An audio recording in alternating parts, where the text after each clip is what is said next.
Bonjour à tous et à toutes, j'espère que vous allez bien aujourd'hui.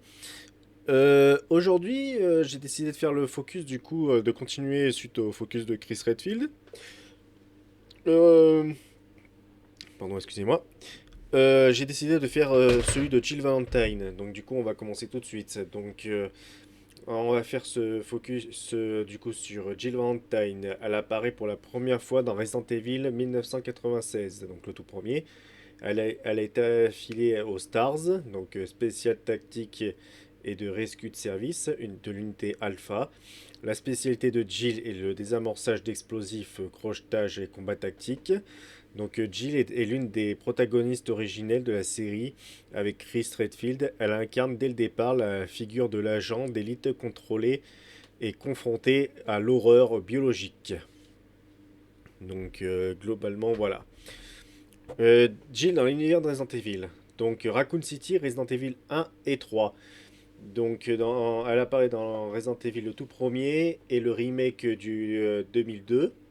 Membre de l'équipe des Stars. Sa mission c'est d'enquêter sur le manoir Spencer. Elle découvre les expériences d'Umbrella. Elle se distingue par son intelligence tactique, sa capacité à résoudre les énigmes et son sang-froid face à l'horreur. Dans Resident Evil 3 Nemesis de 1999 et le remake de 2020, elle est la protagoniste principale toujours, pourchassée par le Nemesis. Objectif, c'est de survivre à l'anéantissement de Raccoon City. Jill devient ici une survivante pure, plus orientée action.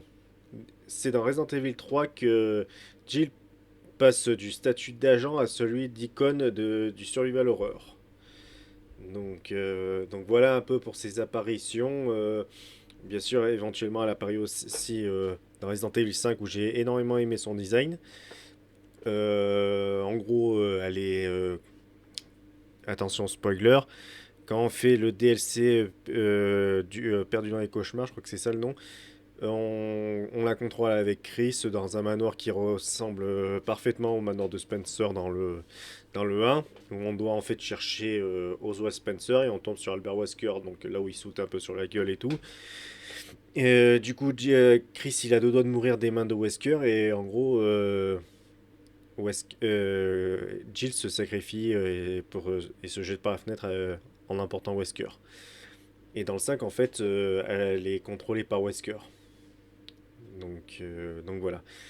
On va passer à l'évolution du personnage. Donc de survivante à vétérane, après Raccoon City, elle rejoint la lutte contre Umbrella. Devient une référence dans la lutte anti-bioterrorisme, souffre de stress post-traumatique, fatigue psychologique et désillusion.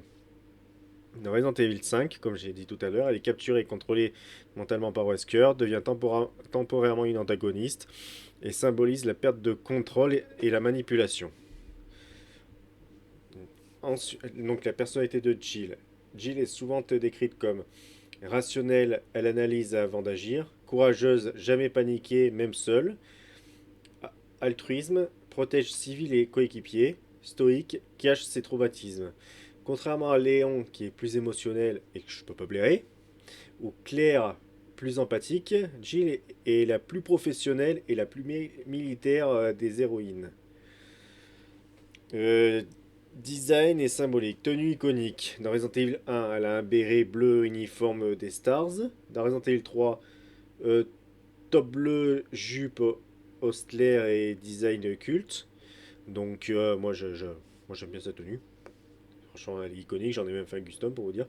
Et dans Resident Evil 5, combinaison noire, style espion. J'adore cette tenue aussi. Elle est souvent associée à la couleur bleue, symbole du calme, maîtrise et froideur stratégique. Surnom culte, The Master of the Unlocking. Même devenu légendaire dans la communauté de Resident Evil. Importance dans la mythologie. Euh, Jill est centrale car elle est témoin direct de la naissance du désastre, à la fois Wesker, Nemesis et Umbrella. Elle représente la mémoire vivante de Raccoon City. Sans Jill, l'histoire de Resident Evil perd son point de vue originel. Comparaison avec les autres héroïnes. Donc Jill, tactique militaire. Claire, humanitaire émotionnelle. Ada, ambigu espionnage. Et Rebecca, scientifique et vulnérable. vulnérable. Pourquoi? Parce qu'elle est très aussi empathique. Enfin, elle est très faible aussi émotionnellement. Vous m'avez compris, putain. Des fois, on me ferme sa gueule.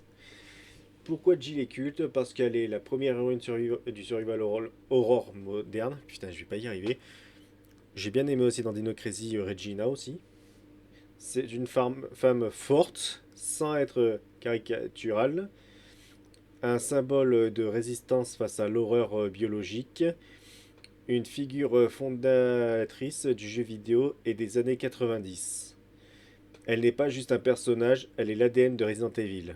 En résumé, Jill Valentine, c'est une survivante lucide, une vétérane traumatisée et l'icône fondatrice du survival horror. Elle incarne le passage de l'exploration à la survie, l'horreur à l'action et de l'innocence à la guerre biologique. Un pilier absolu du jeu vidéo en gros. Donc voilà, et petite anecdote aussi, Jill Valentine est immunisée contre la contamination du virus T parce qu'elle a été contaminée par le Némésis et elle a développé des anticorps qui l'empêchent en gros d'être infectée.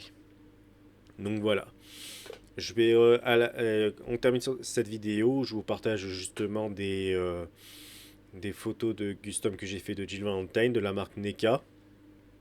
Du coup, la première photo sera en gros la seule figurine qui a été faite de Jill Valentine en NECA et je vais vous montrer les trois autres que j'ai faites derrière. Donc voilà, il y a celle que je vais vous montrer de Resident Evil 3 Remake, sa tenue principale, sa tenue en jupe théoriquement, et la combinaison de Resident Evil 5. Donc voilà. Je vous remercie d'être resté jusqu'à la fin de cette vidéo. N'hésitez pas à liker et à vous abonner. On se retrouve pour la prochaine vidéo sur le fameux Albert Wesker. À la prochaine.